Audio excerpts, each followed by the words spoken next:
Bien dicen que el que tenga ojos para ver que vea y quien tenga oídos para oír que escuche, y me encanta decirlo porque estar atentos a las señales, como lo dice Mónica Fonseca, trae beneficios como la sanación física y del alma, como lo cuenta la presentadora en esta charla sincera en Sinceramente Cris, una conversación con la mujer que entendió que aceptar los errores y corregirlos es fundamental para vivir en armonía. Para ver esta entrevista completa, recuerda suscribirte en mi canal de YouTube, Sinceramente Cris, y activar la campanita que te avisará del estreno. Y hay una mujer versátil con la que uno puede hablar de todo, esta es Mónica Fonseca.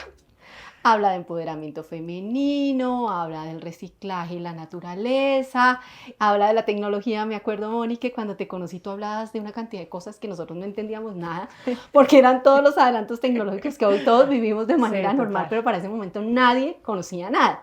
Sí. Sinceramente, Moni, ¿en qué momento la tecnología te ha salvado la vida y en cuál dices, no, que esto no hubiera existido? Primero, sinceramente, Cris, o primero la respuesta a esa pregunta. Como quieras. Bueno, no, un momento. Sinceramente, Cris, esta conversación nos la debíamos. Con Cris nos conocemos hace años y qué emoción estar sentado hoy acá. Ay, ahora gracias, sí. Moni. ¿Cómo era la pregunta? La tecnología, ¿en qué momentos me ha salvado? Sí.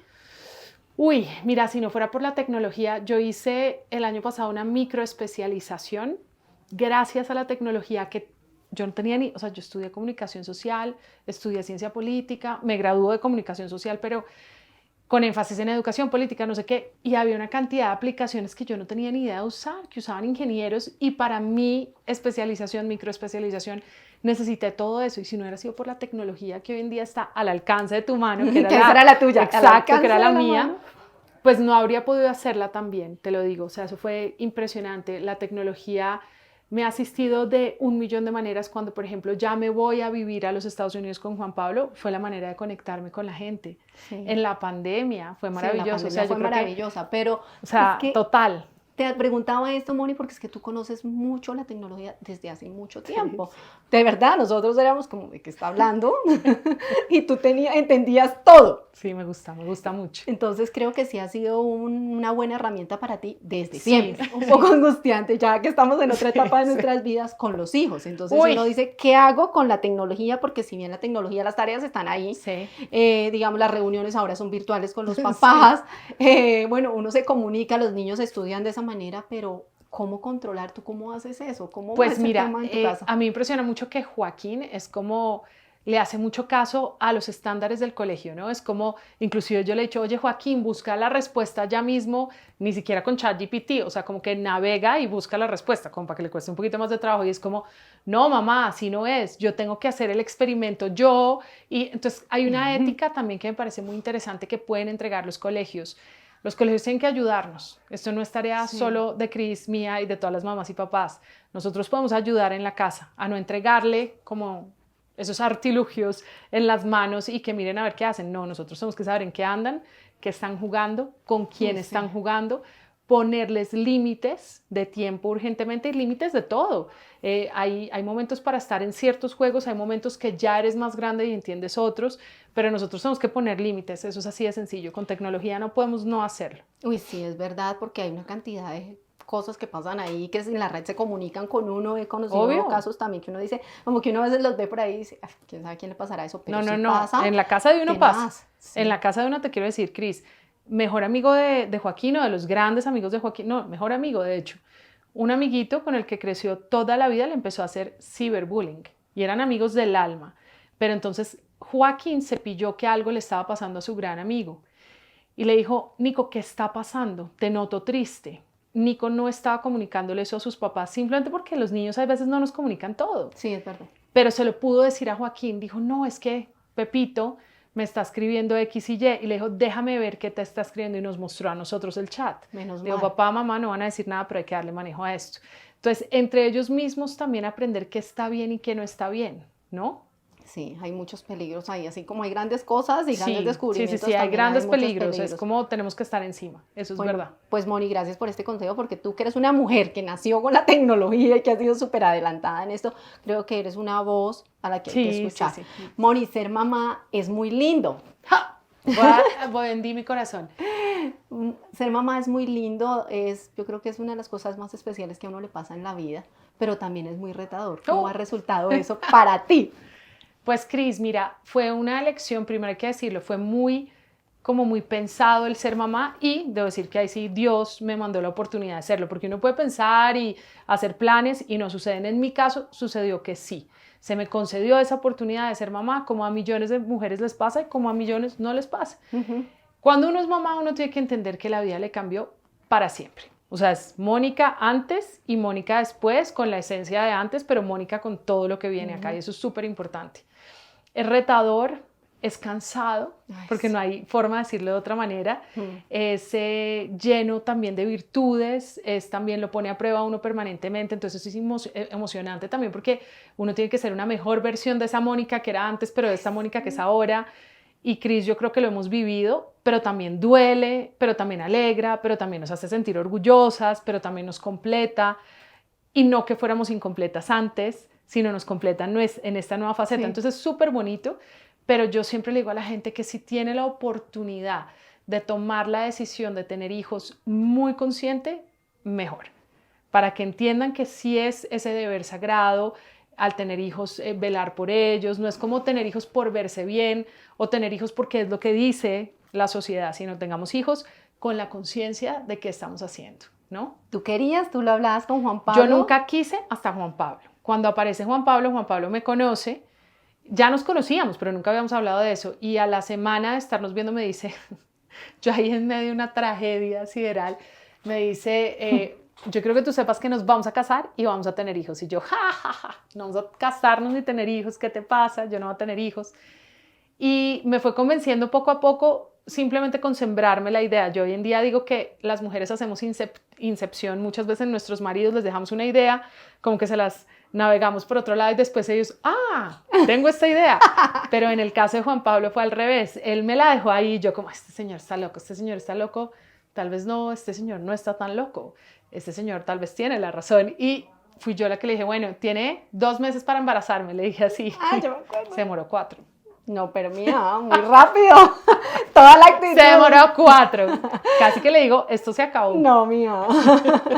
Moni, cuando Juan Pablo, pues por el trabajo viaja, ustedes tienen temporadas allá y acá y a veces tú estás sola. Sí. ¿Cómo resulta para ti ser mamá y papá? Porque claro, uno cuando tiene al papá, al esposo al lado, digamos que hay complemento, pero cuando tú estás sola, la cosa es distinta. Y tú haces 1.000.000 de cosas en el día. Pero debo decir que Juan Pablo ha sido un papá muy presente, Cris, todo el tiempo. Juan Pablo, así esté lejos, está.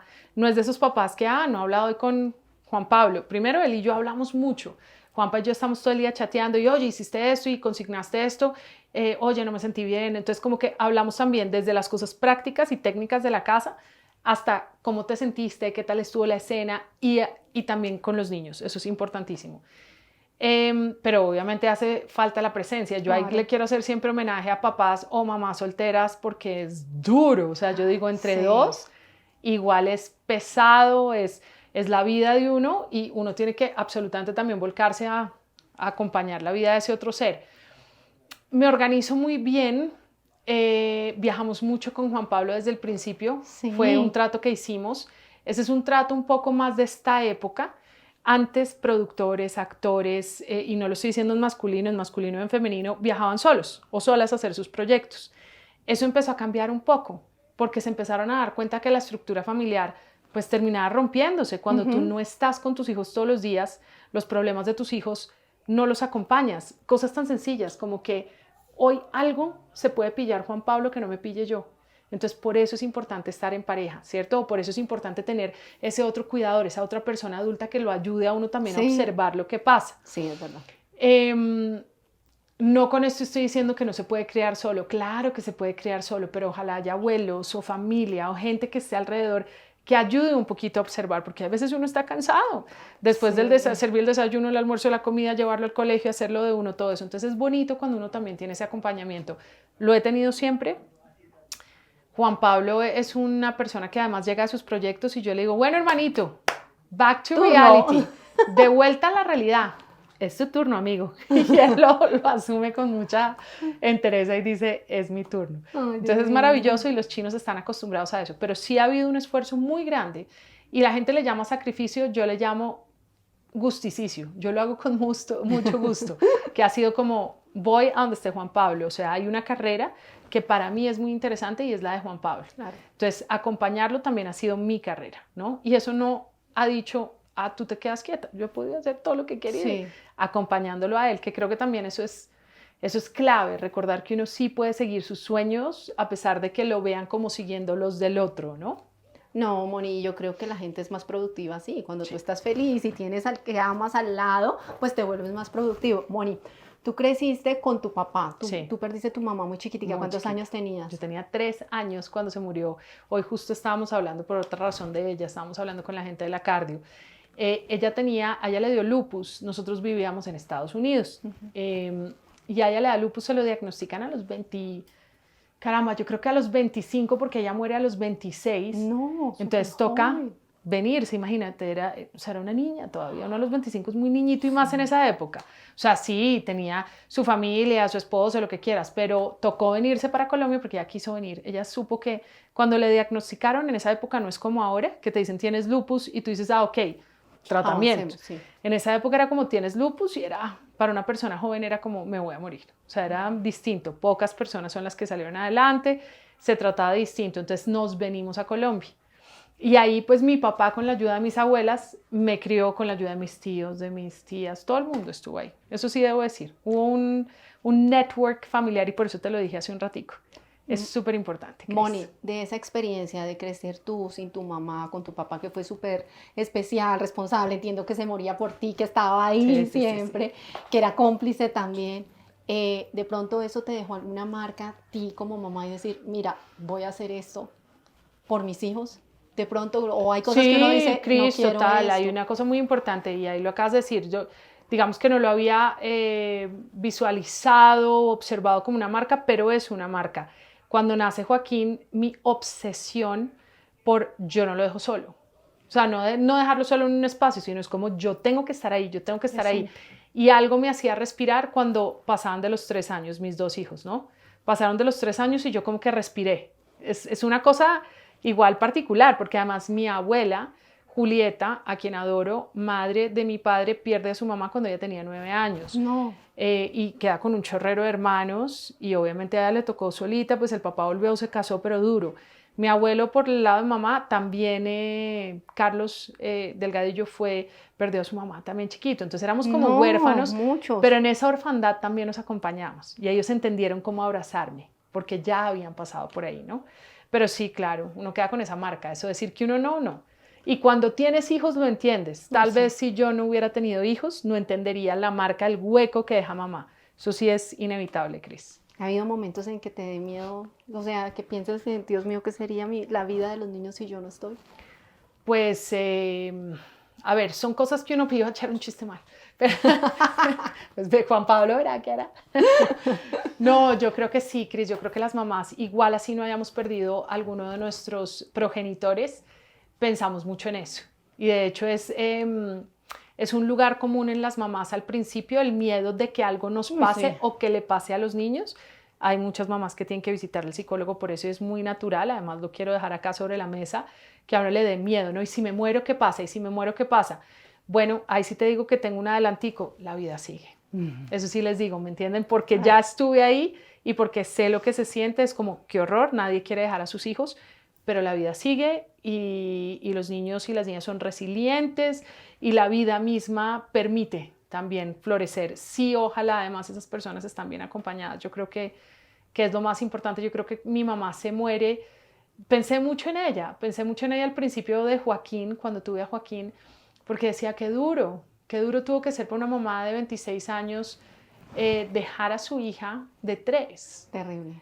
Pero mi abuela, especialmente mi abuela materna, siempre me decía, ella en medio de su dolor, fue una semana muy dura antes de morirse, pero dijo, se iba tranquila, me decía, mamá, estoy tranquila, le decía a su mamá, a Mima, mamá, estoy tranquila porque sé que Mónica se queda contigo y que tiene un muy buen papá.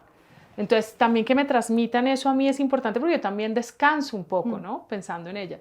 Pero claro, Cris, ese es uno de los miedos más grandes, yo creo que de todas las mamás, pensar en eso, ¿no? Yo le tengo pavor. Claro.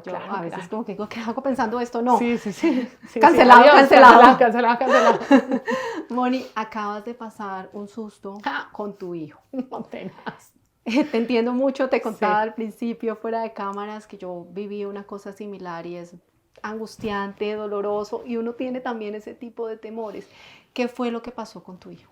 Uno no tiene ese tipo de temores hasta que lo tiene, Cris. O sea, Exactamente. a nosotras dos, a ninguna, yo creo que no. Sí, uno dice, ay, Dios mío, que no le pase nada, pero en el momento en que le pasa, No, el mundo se derrumba. Yo te quiero decir que hoy estoy sentada acá y tengo acá además testigo, Daniela. Yo llevaba 4 días con un dolor de acá hasta la ciática que no me paraba. Y es ese estrés y esa angustia de la imposibilidad de uno, además de coger y sacar al niño y ya está bien, porque una gripa uno dice lo acompaño y ya. ¿Qué le pasa a Joaquín? El 1 de enero, o sea, fue muy grave. Veníamos 31 perfecto de diciembre, el 1 de enero, todo bien, a las 2:30 de la tarde a Joaquín le da fiebre de 40, 41 y no le baja. Entonces esto es muy raro porque a él le daba fiebre por una gripe o lo que fuera y le bajaba muy rápido. Y fiebre de 38, 39, pues 39 y medio. Digo, esto está un poco mal, llamo a la doctora para que venga al día siguiente, le revisa, lo toca y dice, esto es como más bien estomacal, no tenía todavía malestar ni nada. Al tercer día un malestar terrible y al cuarto día, el tercer día un malestar terrible como estomacal, pero siento que se ve un poco mejor. Y otra vez al cuarto día entra muy mal y digo, nos vamos para la clínica, sangre, encontré cuando entró al baño. Entonces encuentro sangre, imagínate, respiro profundo y le digo, Juanpa, acabo de encontrar sangre en el baño. Y Juanpa me dice, no, eso es normal, cuando uno está malo de la panza, yo, ¿a ti te ha pasado? Y me dice, sí, y yo, vamos a la clínica a llevarte a ti también. Le digo, o sea, ¿qué nos está pasando? Eso no está bien ni es normal. Llegamos a la clínica, afortunadamente ese día estaba desocupado, imagínate, un claro, 4 todo de el mundo enero. viajando. Exacto. Nos atienden de una, digo, no, encontré sangre, me dicen, tranquila, puede ser estomacal, puede ser amebas.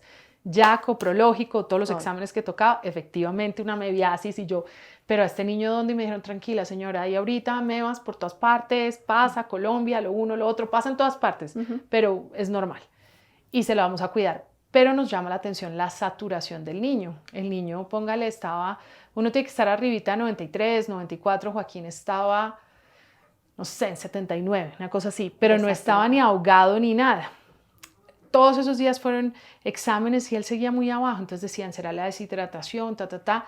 Finalmente ya está en saturación 88, pero igual a ellos les parecía bajo. Claro. Después de varios días me lo dejan llevar a casa, hospitalización en casa, día 2, va la doctora a revisarlo y me dice, está muy desaturado, vamos ya para la clínica, pero tú no lo veías ni morirse ni nada, estaba vuelto nada con todos los medicamentos de las amebas que son demasiado fuertes. Lo llevan y un doctor sabiamente dice, déjeme revisarle los pulmones a este chiquillo a ver si tiene una neumonía típica o algo por el estilo. Hay un medio hallazgo ahí y aunque no era ese doctor experto, digamos, en leer en los exámenes radiológicos o lo que fuera, dijo, vamos a investigar un poco más, le hacen un TAC de contraste y encuentran una fístula. Te llegan a uno y le dicen una fístula, yo una fístula, ¿qué?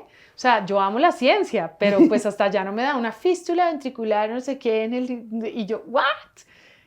¿Y eso se opera? ¿Eso qué pasa? ¿Eso se disuelve? ¿Qué se toma? ¿Qué le damos para que? No, eso toca operarlo con un cateterismo, no sé qué, y yo, ¿en qué momento esto pasó?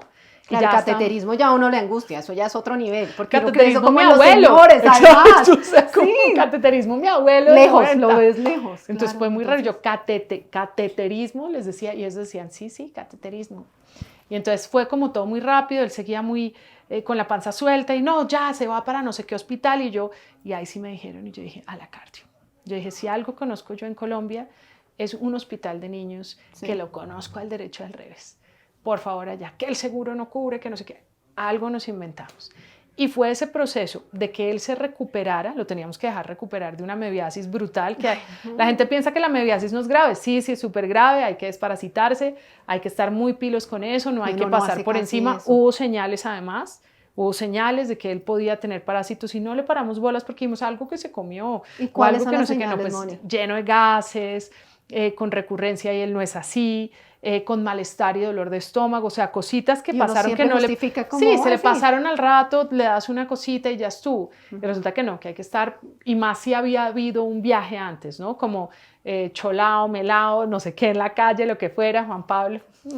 Gracias a Juan Pablo. Gracias a las amebas. No, pero le agradecemos a las amebas tremendamente. Si porque si no, no llegan sí. a la clínica y se dan cuenta de todo eso. No nos damos cuenta de la fístula. no, ¿Por qué es mío. importante haberle operado la fístula? Ya se la operaron, está bastante bien. Porque la fístula puede crecer o no con él. Y Juan Pablo hace 3 años, fíjate tú, porque es importante la observancia de otra persona, que alguien más observe. Juan Pablo llevaba 3 años diciendo, Joaquín tiene velocidad, le gusta jugar, quiere estar activo, pero no tiene tanta resistencia. Entonces, él ya venía con la idea de algo pasa. Juan Pablo hace mucho ejercicio con Joaquín y dice, no hay tanta resistencia, no se queda ahogado, pero tiene que recuperar como que el aliento después de cierto tiempo. Y eso era la fístula. La fístula hablándonos de muchas maneras que no entendíamos. Tuvieron que llamar a parásitos para que vinieran y nos explicaran un poquito mejor la película. Fue asustador el día de la cirugía, obviamente. O sea, ¿a tu chiquita le hicieron cirugía sí, también? Sí, la operaron. No, es que tenaz. Sí, te entiendo perfecto. A la tuya le dio neumonía bacteriana, supongo. Sí. Entonces, imagínate lo que fue eso. Uno lo sabe perfectamente. O sea, Claro. el papá en ese momento y la mamá, uno está partido No. en pedazos. No hay nada más que hacer. Moni, cuando tú estás así, en esas situaciones difíciles, ¿a quién o a qué te aferras? Bueno, pasaron muchas cosas importantes que yo tengo que dar acá, como Bogotá ha sido, esta estancia en Bogotá ha sido particular. Nos han pasado cosas maravillosas y nos han pasado cosas como un robo a mi esposo en la montaña con los niños y otras cosas que no supimos muy bien de dónde salieron. Y en todo eso aparece una ex compañera mía a quien quiero muchísimo, se llama Natasha Sheikh, hoy muy entregada a temas como religiosos, de la Virgen. Espiritual. Ella reza habitualmente, creo que todos los días su rosario. Ella trabajó en Hola TV mucho tiempo, es una mujer espléndida. Y entre esas charlas ella me dijo, Moni, rézate un rosario de vez en cuando. Agradecele a la mamá de Dios, pídele que te acompañe. Yo nunca he sido, digamos, soy católica, pero nunca he sido practicante de rosario, pero mi abuela sí, no sé qué. Y a mí la idea me empezó a sonar desde ese entonces y dije, hay que encomendarle espiritualmente también algo a alguien, la vida, el espíritu de nosotros. Y empecé como a vez en cuando echarme mi rezada. Y ya cuando pasa lo de Joaquín, la médica que siempre lo revisaba, le dije, bueno, hermana, ¿qué hacemos? Este man, ¿qué es lo que tiene? ¿Qué es lo que está pasando? Y me dijo, ¿sabe qué? Mire, que los médicos hagan lo suyo, pero jamás me esperé esto. La médica Zulma me dice, pero hágame el favor y empiece a rezar el rosario usted ya. No. Me dice, esa es la mejor medicina. Creyente o no creyente, échese un rosario de vez en cuando. Sí, pero también es una alerta. Me dijo, ¿tiene otra religión? Me dijo, ¿usted tiene otra religión? Y le dije, no, católica. ¿Usted por qué no le pide a la mamá de Dios? Usted creció en esta religión, pídale a la mamá de Dios que los acompañe, que acompañe al chiquitín, que le van a curar todo eso, pero empiece a hablar. Y fueron invitaciones particulares, Cris, porque fueron invitaciones que, digamos que yo sí rezo, por ejemplo, y debo decirlo siempre, es que me estaba acordando de un meme que le mandé a mi abuela, que es muy católica en estos días, que es de rápidamente se los cuento, es un muñeco con una persona y le está saliendo por acá un diablito y dice, el ateísmo saliendo de mi cuerpo cuando un avión está a punto de caerse. Y es muy divertido porque básicamente te lo voy a mandar para que lo tengas, es muy divertido. Mi abuela se burlaba mucho y me decía, yo ya estoy aquí intercediendo, rezando en mis rosarios también para que los acompañen, porque finalmente somos también espíritus, somos cuerpos, somos todo, pero uno necesita emocionalmente la compañía, todo. Y empecé a rezar y me dio mucha paz hacer mi versión del rosario, que mi abuela se ofende, me dice, eso no es un rosario, eso son unas Aves Marías con otras cosas. Pero entonces empecé yo como a comunicarme y a entender, y para mí un personaje histórico, yo nunca hablo de esto públicamente, pero tal vez mi personaje histórico favorito es Jesús. Sí. O sea, nadie ha sido un rockstar como él, ¿me entiendes? Estamos hablando, y esto no me lleva ni al cristianismo, ni al catolicismo, nada. Para mí ese señor fue un rockstar, vino y enseñó cosas que yo practico, ¿me entiendes? O sea, ¿cuántos años después y lo practico y estoy de acuerdo con ello, y nadie más ambientalista que él y nadie más preocupado, ¿me entiendes? Es como increíble que una persona de hace tanto tiempo tuviera las ideas tan claras, y pues tuve que tener una mamá muy magnífica, ¿o no? Sí. Entonces, pues me conmovió mucho y dije, pues hombre, aquí es donde toca, pero me pasó algo que te voy a contar acá en primicia. Cuenta. Me pasó algo súper bonito el otro día, y es que, ¿puedo tomar agüita? ¿Me pasas eso? La noche, gracias, Dani. la madrugada, y yo, o sea, lo cuento y todavía me da como, porque sé que hay gente que va a decir, bueno, Mónica se enloqueció, pero la madrugada del día de la operación de Joaquín, que fue tal vez un 21, un viernes, hace nada, yo me soñé con la Virgen, que eso es como, yo sé, uno se puede soñar con lo que sea, pero para mí más que un sueño fue como una visión, ¿me entiendes? Como una visita. Y no me soñé con la Virgen de ojos azules, ni de manto, ni nada de eso. Yo me soñé con una mujer que ni me acuerdo cómo era, ni importa, pero era la mamá de Dios. Tú sabías literal, que era ella. O sea, sí. Y se sentó a mi lado y me habló como una mamá, ¿me entiendes? Como mi mamá lo haría, como mi abuela lo haría. Y me dijo, hace calor.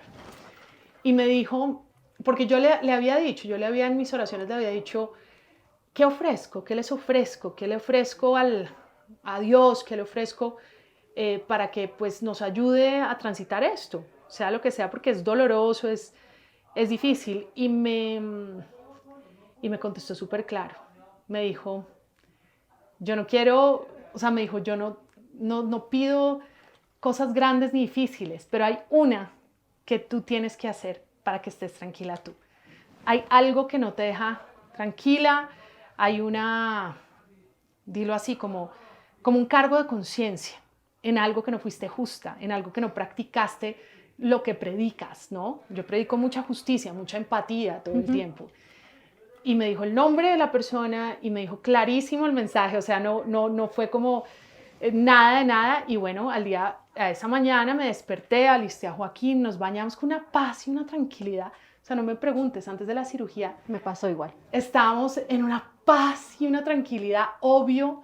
Me preguntaban, ¿cómo estás, Moni? Yo les mandaba gaticos asustados y cosas así, pero yo estaba muy tranquila. Y Joaquín y yo, y nos reímos, y grabamos videíto, y nos fuimos hacia ese lugar, y hubo momentos que de verdad tuve ganas de llorar y respiraba profundo y decía, esto está bien, está en buenas manos y eso.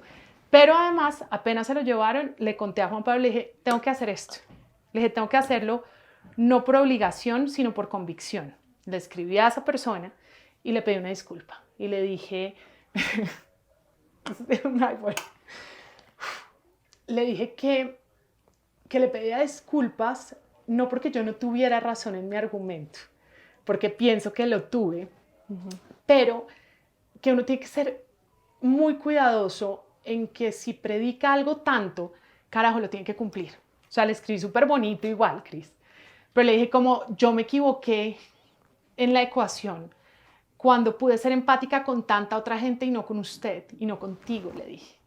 Que además teníamos, porque creo que se rompió igual en su momento, pero teníamos un tipo de amistad especial, ¿me entiendes? Entonces, le escribí eso no esperando respuesta, porque además fui muy clara como, no estoy esperando una respuesta, pero usted se merece esto de mí.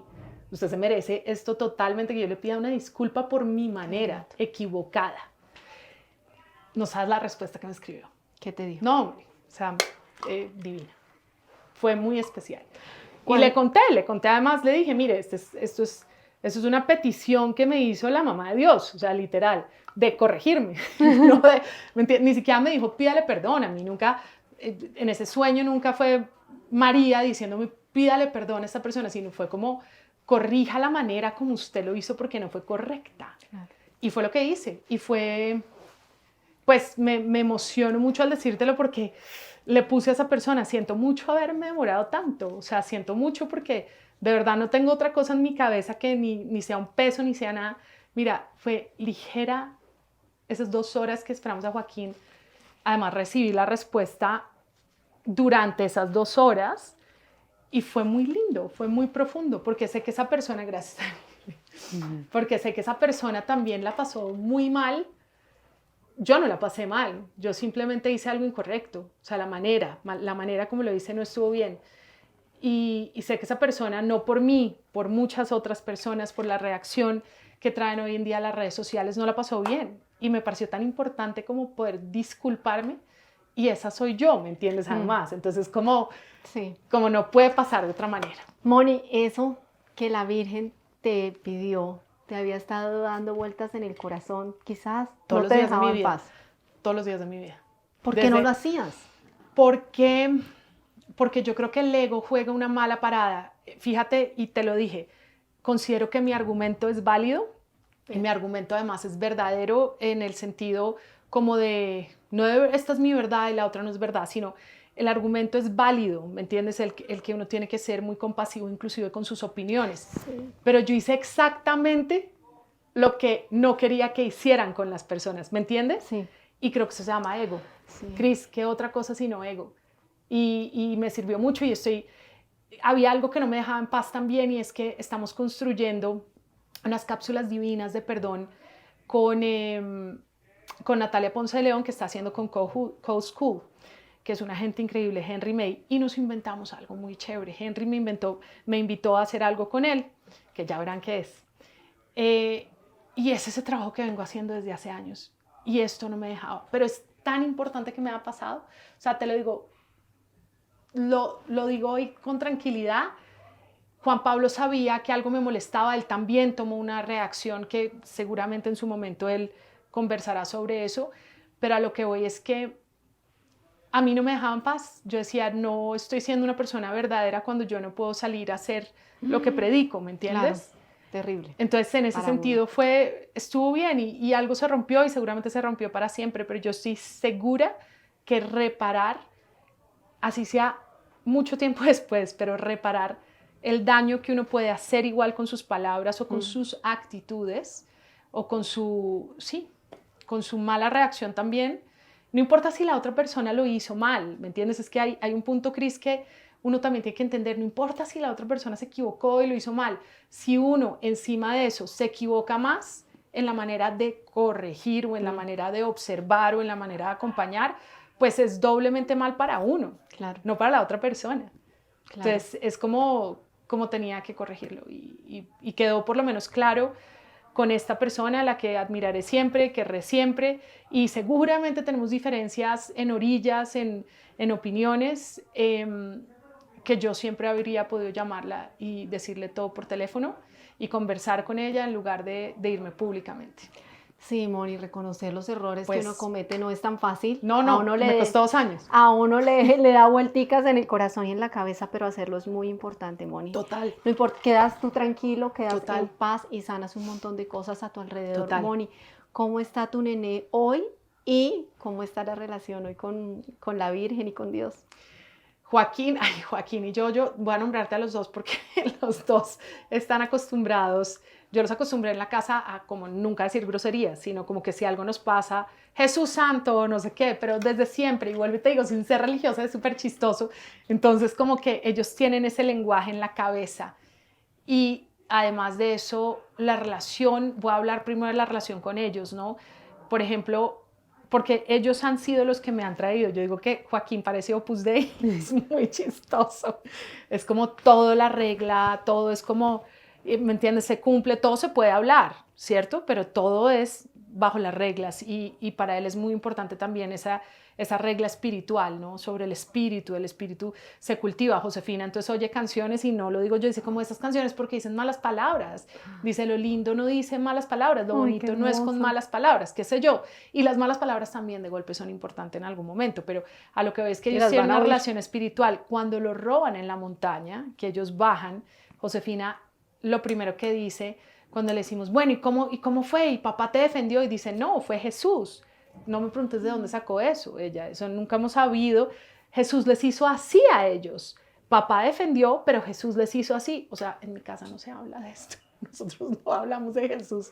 Y fue muy raro, porque fue como, ok, ellos también me han traído esas palabras a la casa sin que, de un lugar que seguramente sí es muy especial.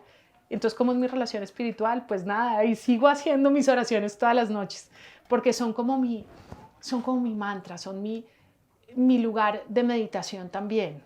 Creo que es eso, ¿no? Moni, pero mira, hablábamos de las señales de la enfermedad y quizás estas también son señales, porque mira cómo Dios se manifiesta, cómo la doctora llega a tu vida, de la nada te dice esto. Eso entonces fue muy particular. que también Dios tiene los ojos puestos en ustedes, quizás sabes que todos. siempre está ahí pendiente de uno y está esperando que uno llegue a Él, es lo único que uno tiene que hacer, llegar a Él para que te escuche y pase todo lo que uno siempre anhela como en el fondo de su corazón. A veces uno se resiste, pero mira, creo que hay señales No, tengo importantes ahí. dos creyentes en la casa, dos believers en la casa, impresionantes. Sí. Pero ha llegado de muchas maneras en muchos momentos de mi vida, ¿me entiendes? No es algo que solo ha llegado ahora y siempre pues lo digo. Y tal vez parte de esta conversación y por qué te quería aceptar es porque no hay muchos espacios para hablar de esto.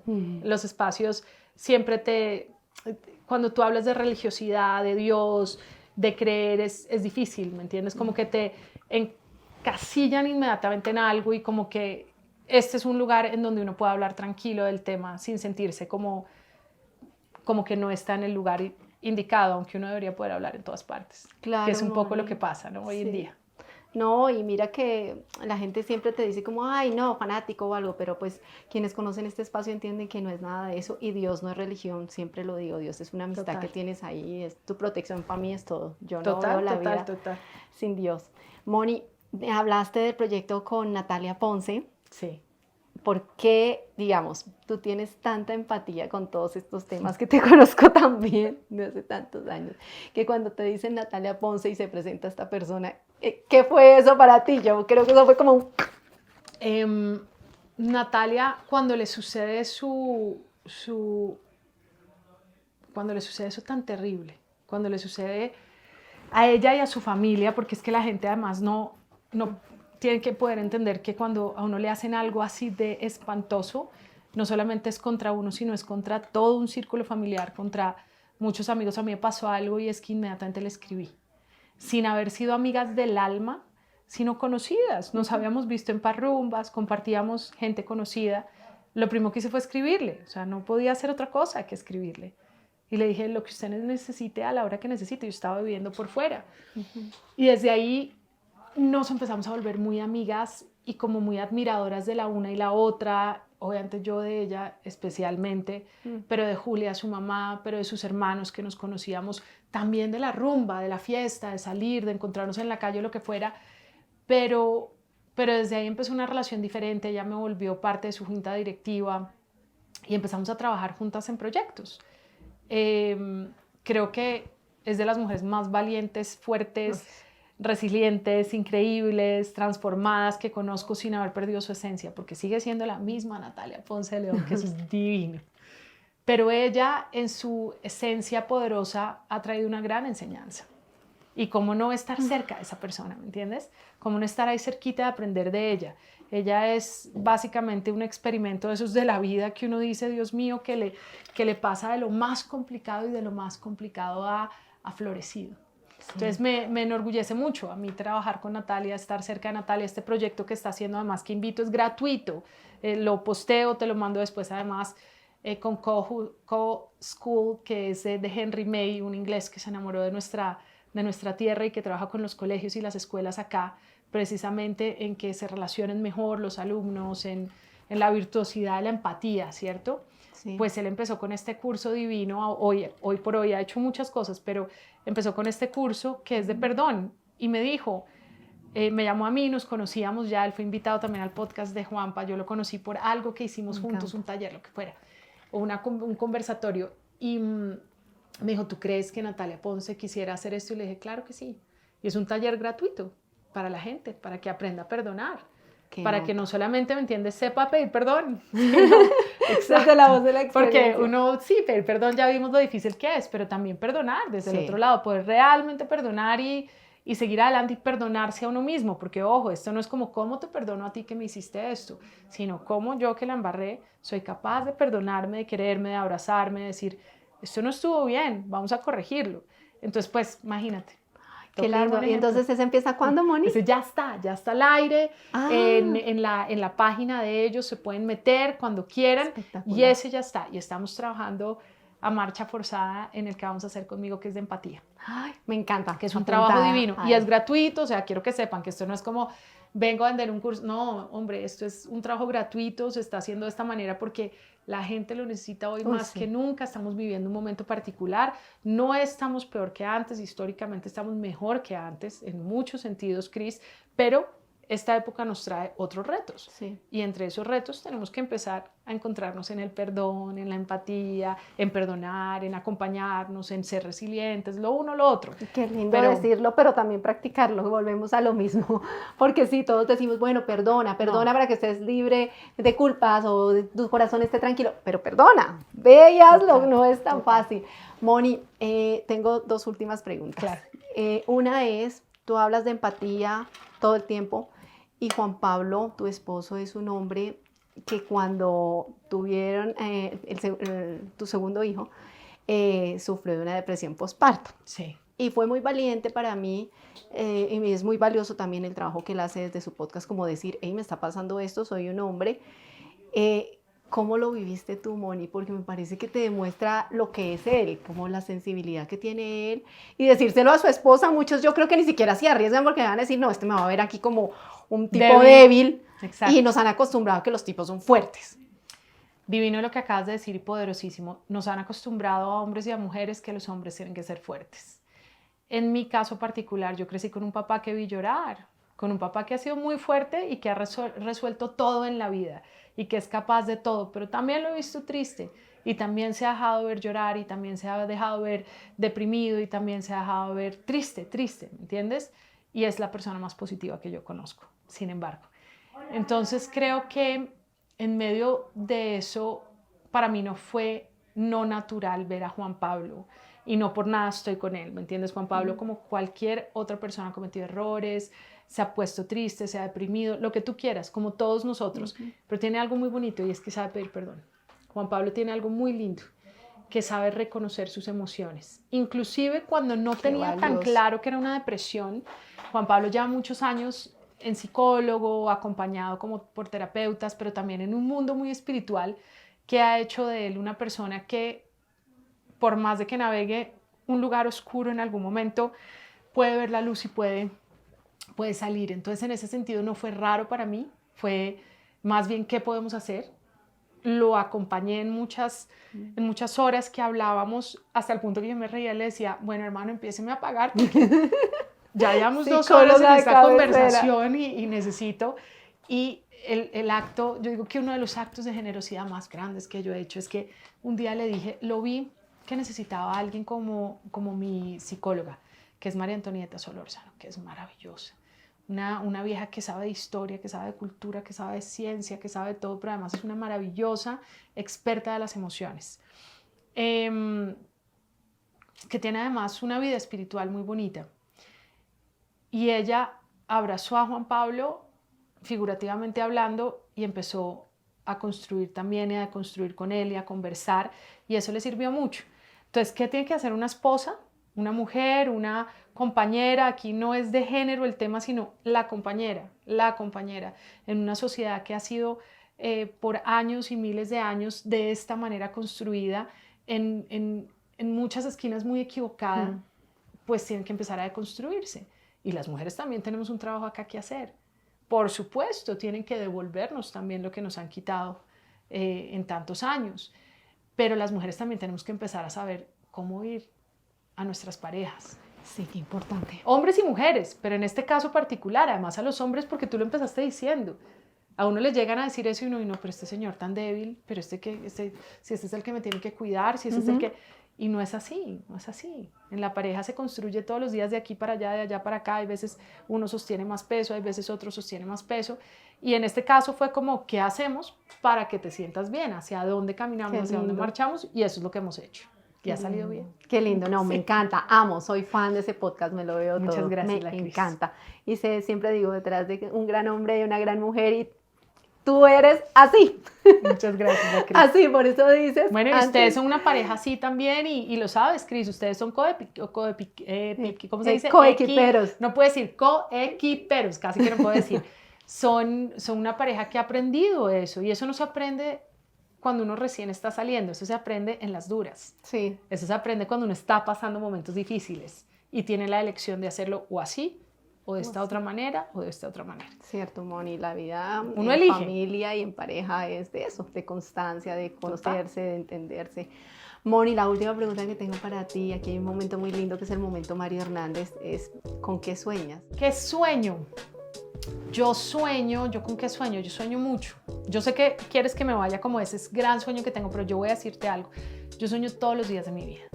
En el mundo de los sueños es donde resuelvo los conflictos, donde entro a construir otros sueños que en el mundo, cuando me levanto, construyo con mis manos. Entonces, para mí, los sueños y el mundo de los sueños es súper importante. Seguimos construyendo todos los días desde la creatividad, desde el arte, con Juan Pablo como artista, desde la construcción de la empatía con la familia, pero después de la familia siguen los vecinos, la familia, los amigos, los que uno no conoce. Entonces, esos son los sueños, tener mejores relaciones humanas, disfrutarnos un poquito más este paso cortico que tenemos por la vida. Somos visitantes de este planeta, somos habitantes pasajeros. Entonces, como que disfrutarnos más. No son sueños muy de otra manera, no son muy tangibles como quiero una casa, quiero no sé qué. Lo hemos ido teniendo a su paso y hemos disfrutado de eso, pero el sueño es un poco más hacia allá. Queremos construir una mejor sociedad, una mejor familia, en eso estamos. ¿Estás trabajando en eso? En ¿Tu eso familia estamos, está firme en eso? En eso estamos. Moni, gracias por esta charla tan linda y sincera. A ti y gracias Grande por corazón. dejarme contar cosas tan íntimas como mi sueño. Ay, divina, gracias por contármela a mí. Sí. Gracias, Lakis.